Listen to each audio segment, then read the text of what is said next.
என்னோட படிச்சான் நான் இன்னும் புஷ் பைக்கல்ல தான் போறேன். அவன் பாரு பென்ஸ் கார்ல போறான். பாரு என்னோட தான் சவுதியில இருந்தான். டொய்லெட் கழுவினான். அப்புறப்பத்துல 4 கடை வாங்கிட்டான் டவுன்ல. அவனை பார்த்து எரியுது, அவனை பார்த்து போறாம. அல்லாஹ் சொல்றான், நஹ்னு கஸம்னா பைனஹும் மஈஷதஹும் ஃபில் ஹயாத்தித் துன்யா. உலக வாழ்க்கையை பங்கு வைக்கிறது நான்.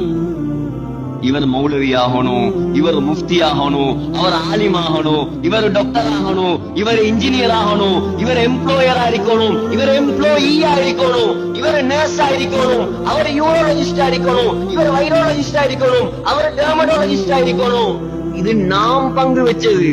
பொறக்க போக்கல யாரும் பட்டத்தோட வரல, பொறக்க போக்கல யாரும் பதவியோட வரல, பொறக்க போக்கல யாரும் முஃப்தியா வரல.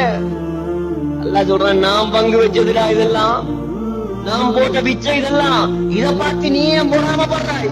அல்லாஹ் கேட்கிறான், அஹும் யக்ஸிமூன ரஹ்மத் ரப்பிக்.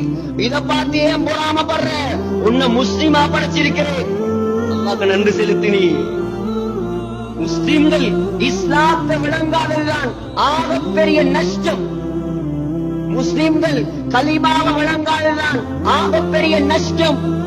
முஸ்லிம்கள் கலிமான பெருமதி விளங்காததுதான் ஆகப்பெரிய கை சேதம். சகோதரர்களே, எல்லாம் விளங்கியாச்சு.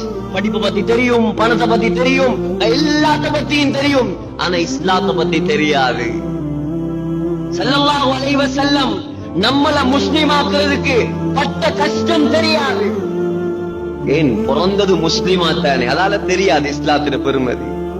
இஸ்லாத்துக்கு வந்திருந்தா தெரியும். சஹாபாக்களுடைய வரலாறு எப்படி? இஸ்லாத்தை ஏற்றுக்கொண்ட வரலாறு. நம்முடைய வரலாறு எப்படி? இஸ்லாத்துல பிறந்த வரலாறு. ஓசில வந்தது தானே, சும்மா கிடைச்சது தானே. அதால பெருமதி விளங்கல்ல. பெருமதி விளங்கினா மகரிப் போல பள்ளிக்கு வராம இருப்பானா? பெருமதி விளங்கினா வட்டி கடையில நிப்பானா? பெருமதி விளங்கினா சமூகத்தை பிரிப்பானா? பெருமதி விளங்கினா அல்லாஹ்ட கட்டளைகளை மதிக்காம வெங்கையும் போவானா? பெருமதி விளங்கலே சகோதரர்களே. மௌத்த விளங்கலே, சக்கராத்த விளங்கலே, கபர விளங்கலே. துனியாண்டு ஓடுறாங்களே இந்த முஸ்லிம்கள். நாம ஒரு கூட்டம் பள்ளியில உட்கார்ந்து இருக்கிறோம். பார்த்தா வழங்கும் பெரிய ஒரு கிரௌட். வெளியே எவ்வளவு பெரிய கிரௌட் இருக்குது யோசிச்சு பாரு. இந்த பயான் பள்ளிக்கு வரவங்க தான் பயானுக்கு வந்திருக்கிறான். குர்ஆன சுமந்த பிள்ளைகள் பயான்ல இருக்குது. இவங்களுக்கா பயான் தேவை?